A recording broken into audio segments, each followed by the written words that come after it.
The eastern U.S. grapples with persisting harmful smoke due to massive wildfires in Canada. Air quality alerts issued in multiple regions, including the capital. South Korea's current account has swung back into the red. This as the goods account rebounded, but exports continue to fall. South Korea is defeated by Italy in a semi-final match of the FIFA Under-20 World Cup, but fans out on the streets sending strength for Team Korea on their third-place playoff match ahead.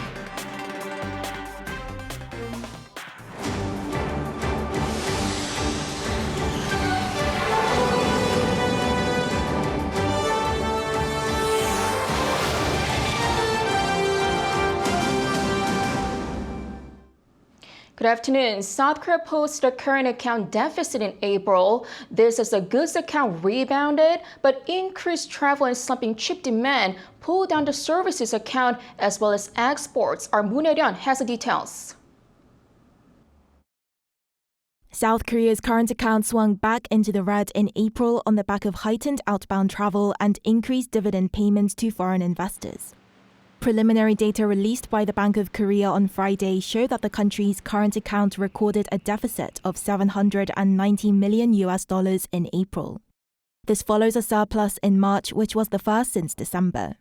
However, the goods account recorded a surplus of $580 million in April for the first time in 7 months despite sluggish exports. We were able to confirm that the goods and services balance, which shows the key trend in the current account balance, has shown improvement since January, and that this trend continued in April. The goods account logged a deficit of around $1 billion in February and March and over $7 billion in January. The total value of exports fell on year by nearly 17%, marking 8 months of consecutive decline. Semiconductor exports saw more than a 40% decline on the back of the global economic slowdown, and exports in other major sectors such as electronic goods also saw significant on-year declines. Only auto, ship and machinery exports rose in April, with auto exports jumping by more than 40% amid rising popularity of eco-friendly cars. The service account, which includes earnings and spending on overseas trips and transport, recorded a $1.2 billion deficit. This is nearly $1.6 billion less than April last year, when the service account logged a surplus of $380 million. Increased outbound travel as a result of eased COVID-19 restrictions led to a continued deficit in the travel account of around $500 million, contributing to the service account deficit. The primary income account, responsible for monitoring foreign workers' wages and overseas dividend payments, experienced a deficit of $90 million in April due to an increase in dividend payments to foreign investors. Moon-Hyun, Arirang News. Amid those challenges facing domestic chipmakers, the South Korean government has vowed more funds and strategic support for the domestic semiconductor industry under President Yoon's directive. Our top office correspondent Kim Do-young reports. President Yoon Suk-yeol has called for nationwide efforts to protect and boost the country's chip-making competitiveness, saying the competition in the global semiconductor industry is an industrial war. This as he presided over the 17th Emergency Economy meeting with 60 industry insiders, including CEOs, scholars, and government officials on Thursday, strictly focused on the nation's chip export strength. 어찌됐든 이 반도체 전쟁에서 우리가 승리하려면은 민간의 혁신과 정부의 선도적 전략이 동시에 필요합니다. 기업과 투자, 유능한 인재들이 다 모이도록 정부가 이 제도와 제도 설계를 잘 하고 인프라를 잘 만들어야 됩니다. Semiconductors account for a fifth of South Korea's total exports and take around 55% of its manufacturing investment. South Korean firms have led the industry's market share for the past 20 years, with companies such as Samsung Electronics and SK Hynix especially showing strength in memory chips. However, recently, it's seen hurdles with large markets such as the U.S. creating the CHIPS Act amid Washington's push and pull with Beijing, creating complications for South Korean companies' production lines, while Chinese chip makers slowly catching up with South Korea's market share. That said, President Yoon promised industry players that government support will be there. President Yoon emphasized that semiconductors are South Koreans' livelihoods, their security, industry, and the economy itself, and called on ministers to get rid of any regulations that get in the way of the companies. The Ministry of Trade, Industry, and Energy also announced on Thursday that it's looking into injecting more than $1 billion to foster up-and-coming technology in the industry, such as power semiconductors, chips for automobiles, and advanced packaging, among other lucrative investments. In the meantime, this is the second time President Yoon specifically addressed the high-tech industry in an emergency economy meeting after batteries in April. President Yoon, in efforts to re-emphasize, while at the same time motivate the participants, said when he goes abroad for multilateral summits, leaders are looking for one-on-one opportunities with him, all because of the country's technological competitiveness, and that's all thanks to the industry leaders. Kim Do-yeon, Arirang News.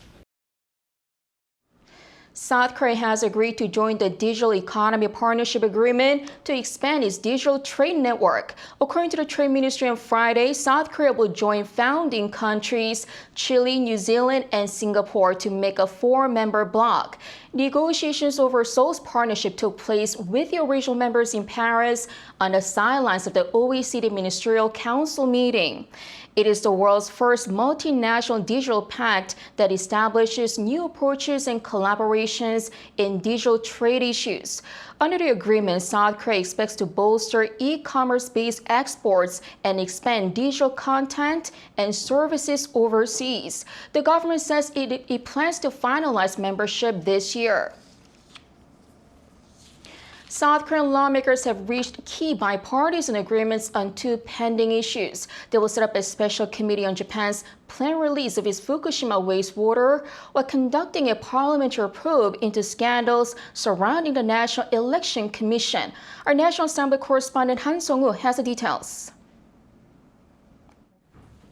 South Korea's ruling People Power Party and its rival, the Democratic Party of Korea, have agreed to set up a special committee on Japan's plans to discharge radioactive wastewater from the crippled Fukushima nuclear power plant into the Pacific Ocean starting this summer.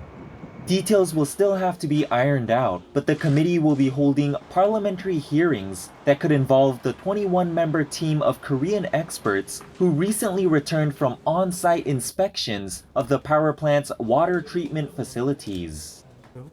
Whom the special committee will consist of will be decided after a corresponding motion is submitted, sometime next week during a plenary session and later passed. The members will come from both parties and following committee-level discussions will also decide when it will conduct its activities.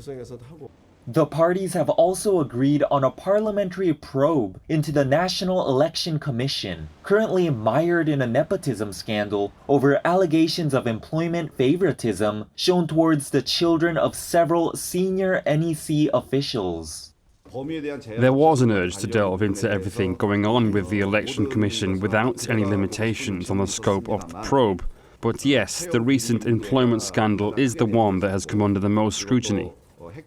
The investigation will also cover allegations that the NEC came under nearly tens of thousands of hacking attempts by North Korea last year. The commission has been suspected of failing to detect some of those attempts. Han Sung-woo, Arirang News.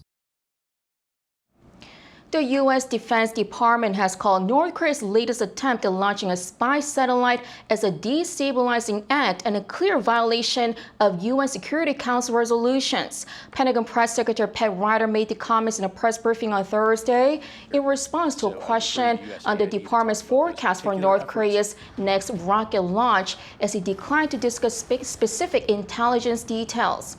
However, he did reaffirm the U.S. commitment to collaborating closely with its South Korean and Japanese allies alongside other international partners to mitigate any future threats.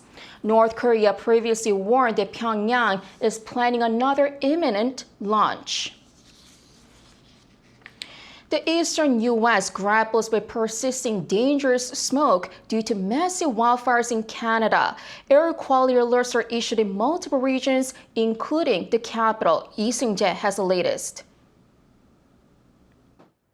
For the second straight day, parts of eastern United States have been covered in fine dust and smoke caused by massive wildfires in Canada.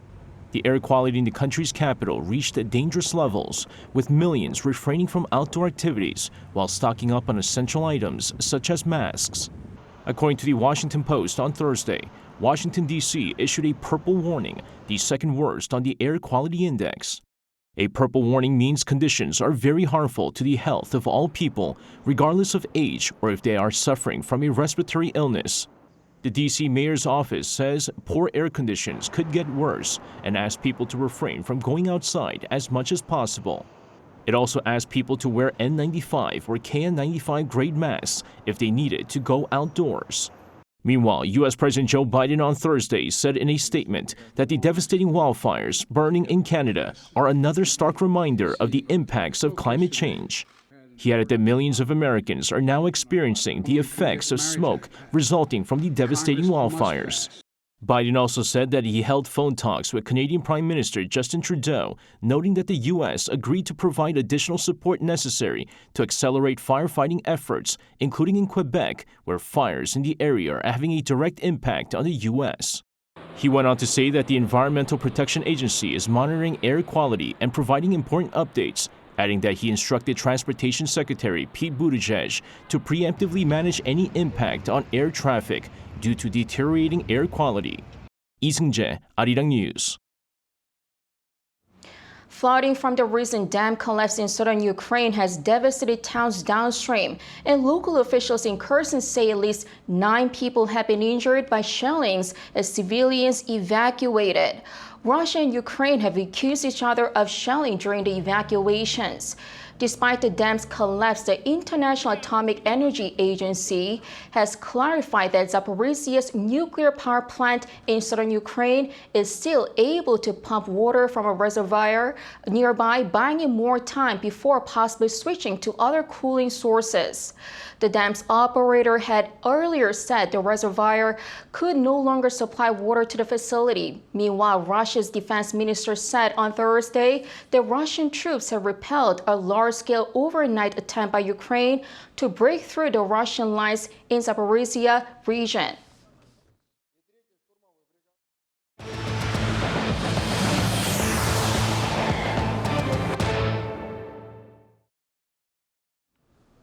South Korea was defeated by Italy in a semi-final match at the FIFA Under-20 World Cup.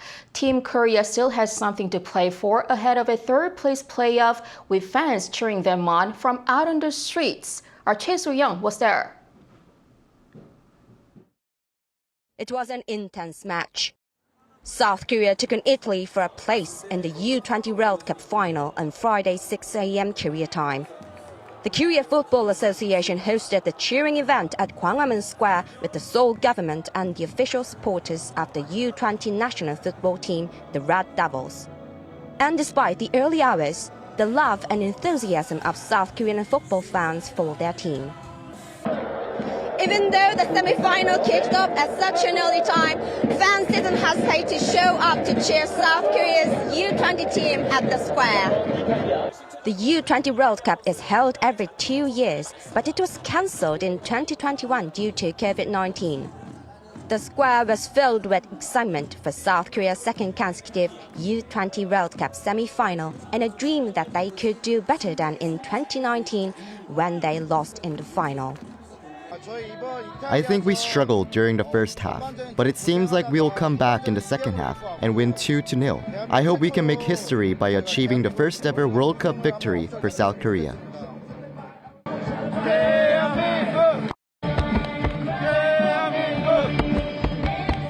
I'm really excited to be here in Seoul. I think the energy in the crowd is really great, and this seems like a really fun way to celebrate soccer, the U20 World Cup. Italy, boasting their strongest squad, opened the scoring in the first half, but South Korea were all square 9 minutes later thanks to a penalty kick scored by Lee Seung-won. The goal brought fans from their seats, shouting loudly and shaking the square with their celebration. Tension, however, rose as the game went on, Italy having much of the possession. Then, with only 4 minutes remaining, Korean hearts were broken when the Italians took the lead and ultimately won the game 2-1. After the match, most of the fans tried to cheer the young Taeguk warriors to give them a boost. It was impressive to see our players. I was so proud and the support from the fans were fervent. Though it is disappointing, there's still the 3rd, 4th place playoff, so I hope they gather their strength again. Officials said as over 1,000 people gathered, the facilities were well equipped to ensure safety. Although South Korea lost the game, there is no doubt they'll be hopeful for new opportunities that lies ahead of them. Choi Soo-hyung, Arirang News. The annual Maritime Defense Industry Exhibition in the city of Busan showcases the latest innovations in the sector. In this year's event, unmanned combat systems took center stage. Our defense correspondent Kim Hyun-sung reports from Busan. Looking towards the horizon of South Korea's naval defense, we may be heading into an era where technology takes the helm. Unmanned vanguards in the shape of drones, vessels, and aircraft are poised to take over traditional combat roles. This futuristic vision was showcased front and center at this year's Maritime Defense Industry Exhibition, popularly known as MADEX, held from Wednesday to this Friday. We're going to see a drastic population decline from 2030. Our Navy will also go through a significant cut in personnel. Given this, there is no choice but to shift toward a future of hybrid warfare, integrating both manned and unmanned operations. LIJ Next One, South Korea's leading aerospace and defense company, opened the curtains on their high-tech unmanned air, underwater, and surface combatants. These systems allow pilots to remotely steer vessels, aircraft, and vehicles while being tens of kilometers away from the perilous sites of combat. In a direct face-off, Hyundai Heavy Industries and Hanwha Ocean also flaunted their hybrid manned and unmanned combat systems. We are, for the first time, revealing the hybrid manned-unmanned oceanic forces, including the unmanned command ship, reflecting the Navy's latest needs. We're currently showcasing an unmanned submarine, which is in the conceptual design phase at Navy headquarters. These breakthroughs, cultivated from homegrown technology, could potentially revolutionize South Korea's future naval operations. With the Navy project christened Sea Ghost, plans are underway to integrate efficient, power-driven unmanned and artificial intelligence systems into combat strategies. The fleet aims to integrate these high-tech forces into a variety of roles, including patrols, detection and destruction of sea mines, amphibious assaults, and more, as demonstrated on Thursday on the coast of Busan. The Navy's presentation offered a glimpse into the future of maritime combat, with both manned and unmanned craft working together to bring the best in defense capabilities. Reporting from the deck of a South Korean naval ship, this is Kim Hyun-sung, Arirang News, Busan.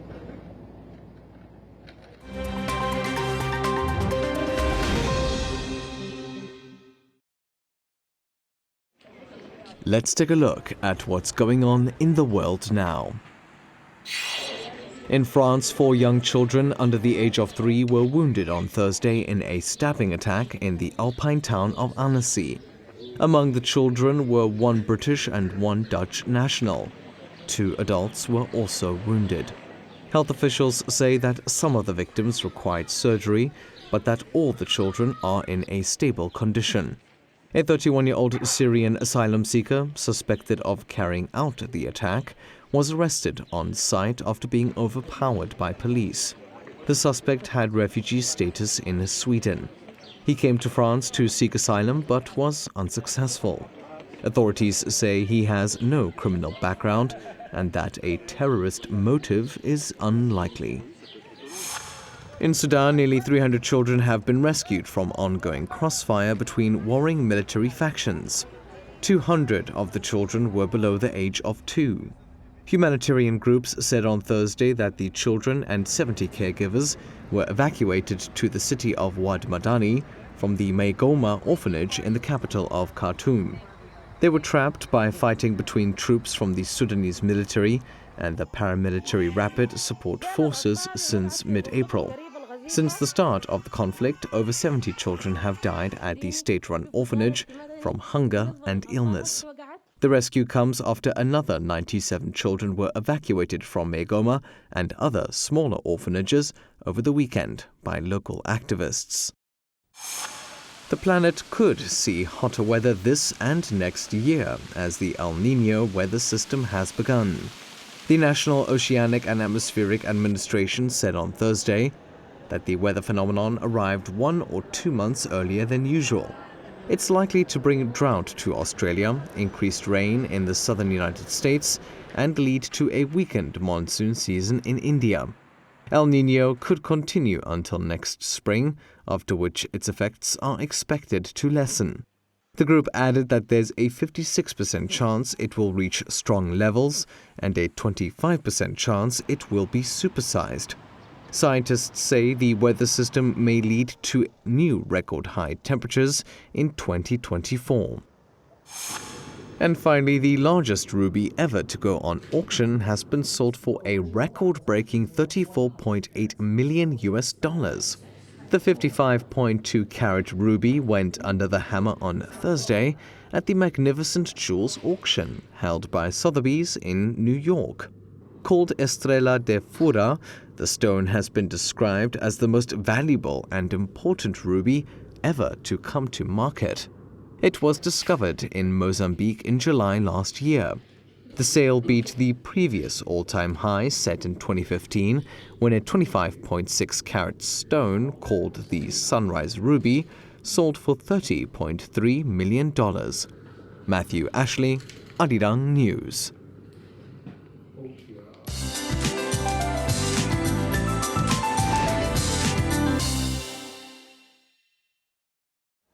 Good afternoon.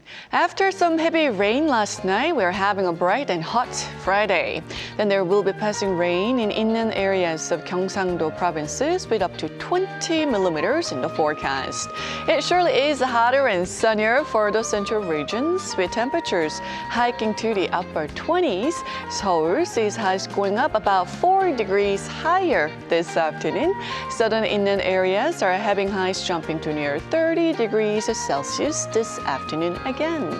Then strong UV rays will beam down with high ozone levels, so those in Gyeongsang-do provinces need to brace for heat, sunshine, and passing rain today. Meanwhile, air quality will be normal to good nationwide all day.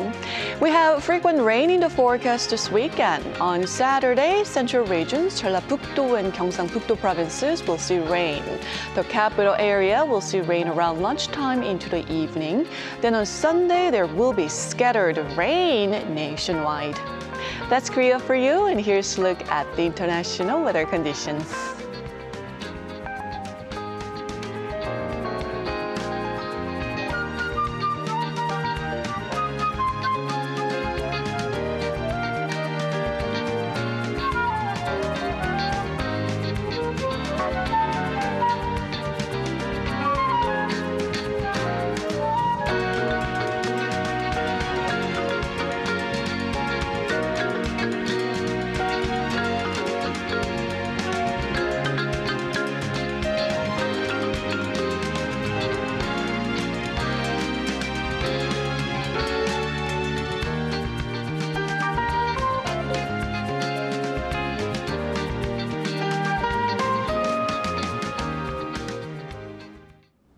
Thank you so much for watching. Have a great rest of the day.